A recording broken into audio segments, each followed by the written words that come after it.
Fala pessoal do canal, o Sr. Muli aqui, sejam todos muito bem-vindos a mais um vídeo. E no vídeo de hoje trago para vocês a minha crítica honesta, análise honesta, né?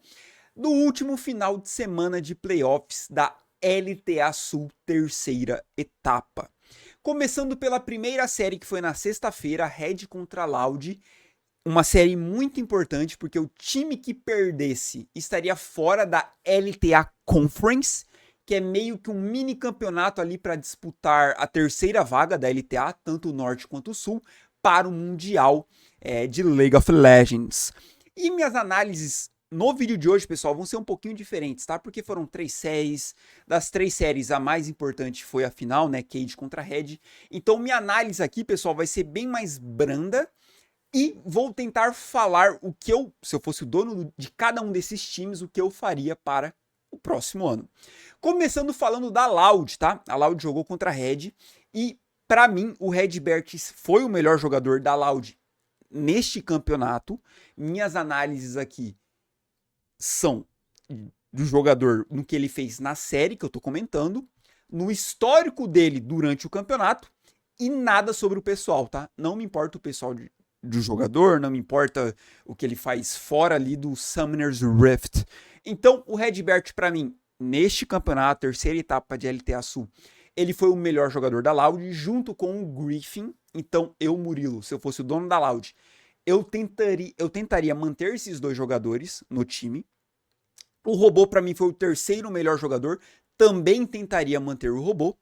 E aí, o Jill e o Root, eu pensaria muito bem o que eu iria fazer, assim, porque aí já é algo pessoal meu, tá? São times brasileiros que, na teoria, era para representar a população brasileira, certo? Os jogadores brasileiros. Então, eu não gosto de um time brasileiro ter mais estrangeiros do que brasileiro. Então, na minha opinião, eu manteria 2 estrangeiros e 3 brasileiros, para ter uma maioridade de brasileiros, né? Acho que eu consegui deixar bem claro aqui. Então, eu manteria Redbert, Robô e Griffin. O Root, este ano, para mim, foi jogado no lixo, tá? Esse ano, na minha opinião, manchou um pouquinho não tudo, mas manchou um pouquinho a trajetória do Root no Brasil, porque o Root, no auge, não é que ele era o melhor ADC do campeonato, ele era o melhor jogador do campeonato. O Root com o Cells era insano. O Root, no primeiro split com o Redbert, que ele também ganhou o CBLOL, também era insano. O Root era o melhor jogador. E este ano foi jogado no lixo. Então, pra mim, eu acho que ele vai pro exército ano que vem, né? Se eu fosse a Loud, eu procuraria um ADC brasileiro. E tem um ADC brasileiro que fez história na Loud, que se chama Brence, que está sem time. Não vai precisar pagar multa, o peso da contratação, do valor da contratação para pagar para um time não vai ter, então vai ser só o salário do jogador. Se eu fosse a Loud, eu iria atrás do Brence, tentaria entender o que tá passando na cabeça dele, por que não deu certo, o que aconteceu que não deu certo ele na Red, no fluxo e tal. Então eu manteria Redbert, Robô e contrataria o Brence, 3 brasileiros, e manteria o Griffin e o Jill. É o que eu, Murilo, faria, tá? E aí vamos pra Red, que jogou muito bem contra a Loud, foi uma série disputada sim, tá? Eu gostei muito do Frost, gostei muito do Rabelo. O Kazé, pra mim, é uma inconstância total, tá? O Kazé tem partidas que ele é o melhor jogador da partida e tem partidas que ele é o pior. E junto com o Kazé temos o Doom. O Doom, pessoal, na série contra a Loud, na minha opinião, ele jogou mal, tá? Mas, entretanto, todavia, na série contra a PEN, o Doom parecia o Faker, assim, insano. O Doom contra a PEN jogou muito bem. Ó, só pra vocês analisarem. O Doom jogou de Jarvan contra a Loud. Foi uma das partidas mais bizarras e feias que eu já vi na minha vida de um Jarvan. E ele jogou de Jarvan contra a PEN e foi uma das melhores partidas que eu já vi um Jarvan jogar. Então, o Doom tem essa inconstância. Mas, entretanto, todavia, como eu disse, na série contra a PEN eu achei que ele performou muito bem. Só que também é complexo, cara. A análise de 3 séries seguidas é complexo. A PEN é um time muito complicado, cara. É muito complicado. Eu vou deixar falar um pouquinho mais da Red na final, tá? Mas a PEN, tanto que depois nas entrevistas do Exames, do próprio Morteus, eles falaram que a PEN jogou muito mal contra a Red. Eles não esperavam que a PEN fosse performar tão mal, né? Dando a entender que eles achavam que a PEN poderia chegar na final. E a PEN, cara, eu vejo as pessoas, principalmente os torcedores, sempre criticando os brasileiros, cara. Sempre criticando. Na época do Dinquedo, Carioca e Titã. E hoje só tem o Carioca e o Titã, eles criticam muito, principalmente o Carioca. Se vocês verem o vídeo da comunicação da PEN, o Carioca avisa todos os ganks que o Homer vai receber. E o Homer recebe todos os ganks. Eu até fiz um comentário no vídeo do Minerva que pra ele o Carioca tá defasado, que não muda nada o Carioca ficar narrando o jogo. Eu discordo totalmente, cara. Eu discordo totalmente. O Carioca olha e fala, Homer, a Rek'Sai vai gankar mid. Aí o Minerva argumenta, né? Não, mas tem um wave ali no mid, a wave tava ruim pra ele abandonar, mas ele morre. Ele morre e abandona a wave de qualquer jeito. Então o Homer tem duas possibilidades. Tentar pegar essa wave e morrer, e aí ele vai perder a wave, vai perder tempo e vai guivar ainda mais ouro pro adversário. Ou ele recua pra torre, warda, rotaciona, vai B, recupera HP. Ele tem essas opções. Ele escolhe a opção de ficar na wave e morrer. Então, culpar o Carioca por isso, e lembrando, o Carioca ele não é onipresente. O Carioca ele tem que fazer o clean wave, ele tem que guardar. Às vezes ele tem que aparecer na visão do adversário só para a bot lane dele ter pressão. Então o Carioca, assim como qualquer jungle, ele tem diversas funções. Então não é porque ele falou que a Rek'Sai vai gankar mid que ele tá narrando o jogo. Não, ele tá fazendo diversas coisas ao mesmo tempo e tá avisando o mid laner dele. Cara, recua aí, mano. Você vai tomar gank. E ele avisa o Homer de todos os ganks. E o Homer toma todos os ganks. E é algo que eu já mencionei aqui sobre a Pen Game, pessoal. Não é porque você substituiu o Dinquedo pelo Homer que o Homer vai ocupar todas as capacidades que o Dinquedo exercia ali. Vai ter todas as capacidades, todas as funções que o Dinquedo exercia. Não é assim que funciona. Cada ser humano é diferente do outro. O Homer não tem a personalidade do Dinquedo. Então a PEN, na hora que vai contratar o Homer, tem que entender, pô, a gente tá substituindo um jogador, que é o Dinquedo, que cala, que anima o time, que também toma pancada da torcida, que tem que ter um mental muito forte, por um jogador que é quieto, que não cala, que aparentemente não tem um mental forte, porém, entretanto, todavia, em alguns campeões ele tem uma mecânica mais apurada. Então a PEN tinha que saber conduzir isso de uma maneira muito mais eficiente. Pô, se a gente vai pôr um jogador que é quieto, que não cala, isso vai sobrecarregar o Carioca e o Titã. O Titã falou em outras entrevistas que tentar organizar o time, o macro, calar o que tem que fazer de AD Carry é muito difícil. E é mesmo, cara. AD Carry e top é muito difícil ficar 100% focado no macro, porque top laner fica isolado na ilha, e o AD Carry, ele tem que estar 100% focado em mecânica. É só você ver o Rabelo contra o Titã. O Rabelo não tem que se preocupar em calar, em macro, e o que a gente tem que fazer, o que a gente tem que rotacionar, swapar. O Rabelo tá focado em mecânica. Tenho que micrar bem. E o Rabelo destruiu o Titã nessa série. E olha que engraçado, o Titã foi o melhor jogador da PEN. Só que eu acho que por ele estar sobrecarregado de diversas funções, ele não conseguiu exercer muito bem o micro dele, né? Que é micrar, cara, é mecânica. O Titã não conseguiu performar 100% bem. O Titã, ele deu diversos dashes pra frente de Cork e de Lucian que entregaram as fights para a Red. Tanto que uma análise muito superficial é você falar que a Red amassou a PEN. A Red não amassou a PEN, pessoal. A Red ganhou o primeiro jogo porque o Weiser entregou de mão beijada. Aí beleza, o primeiro jogo foi sim um amasso. Mas o jogo 2 e o jogo 3, se você analisar com calma, a PEN esteve, acho que é a pronúncia certa, né? Esteve em frente do ouro contra a Red por um longo período de tempo. A PEN tinha totais condições de vencer o jogo 2 e o jogo 3. Eles entregaram o jogo 2 e o jogo 3. Então a Red não amassou a PEN. Eu sei que é fácil você ver o 3-0 e falar, pô, foi um amasso. Se você analisar com calma, não foi. Mas é claro, a Red tem méritos. O Frost, cara, o Frost tá insano, não tem o que falar. O Frost e o Rabelo nesse final de semana performaram muito acima.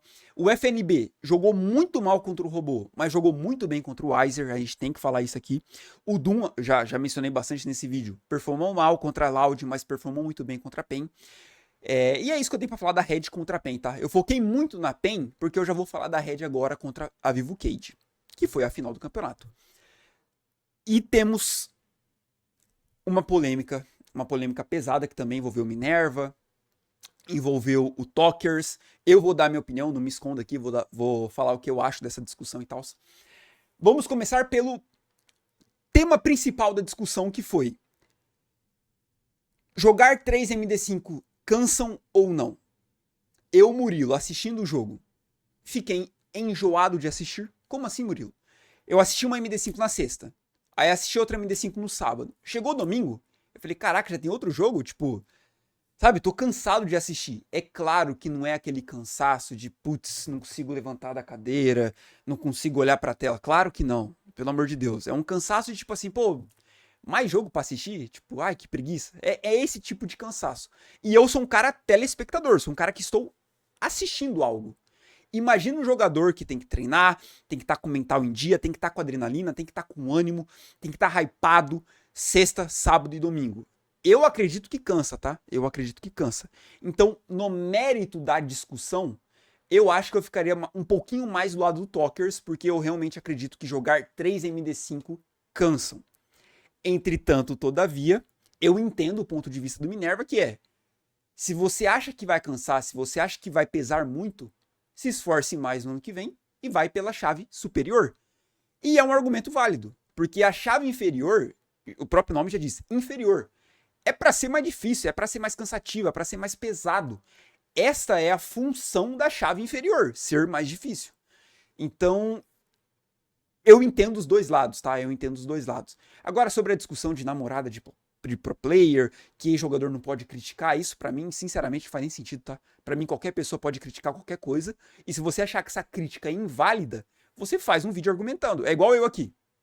Gosto do Minerva, acompanho o Minerva, vi uma crítica que ele fez pro Carioca, discordei, trouxe argumentos aqui. Você pode concordar, você pode discordar, desde que você tenha argumentos para isso. Porque se você discordar sem argumento, as pessoas que estão assistindo vão falar, pô, não faz nem sentido o que você tá falando. E é o que eu acho dessa discussão de que ex-jogador não pode criticar. Pra mim não faz sentido nenhum, tá? Enfim, vamos pra final, que foi Vivo Cage contra Red. Essa série sim eu consigo falar que foi uma massa, tá? Olhem a diferença do 3-0 que a Cade aplicou na Red e a diferença do 3-0 que a Red aplicou na PEN. São muito discrepantes. A Vivo Cage amassou o jogo 1 e o jogo 2, e aí a gente pode falar que o terceiro jogo foi equilibrado, tá? O terceiro jogo a Red tinha totais condições de vencer, só que o Doom, por ser um jogador inconstante, ele entregou de uma maneira o terceiro jogo, cara, que é até difícil de explicar. Do mid pro late game, ele tomou todos os pick-offs possíveis, assim. Todos os momentos que a Red estava na frente, o Doom tomou pick-off e a Red ficou para trás. É verdade que o Kazé também tomou pick-off de Ryze? É verdade, só que o Kazé tomou 1, se eu não me engano. O Doom tomou 3 ou 4. Então, e não tô aqui pesando no Doom não, tá? Eu acho um jogador muito bom, só que ele é inconstante. Uma partida joga muito bem, outra partida joga muito mal. E teremos a LTA Conference, que teremos Red e PEN disputando pela terceira vaga da LTA como um todo, né? E do lado da LTA Norte teremos 100 Thieves e Shopify Rebellion, que é o time do Cells, nosso querido brasileiro. Eu não sei, não vou nem palpitar aqui, porque eu não acompanhei muito a LTA Norte, eu acompanhei mais os jogos do Cells, do time do Cells, então eu acho que a Red tem totais condições de vencer a Shopify Rebellion, mas eu não sei se a PEN tem condições de vencer a 100 Thieves, porque eu não acompanhei a 100 Thieves, sendo bem honesto com vocês.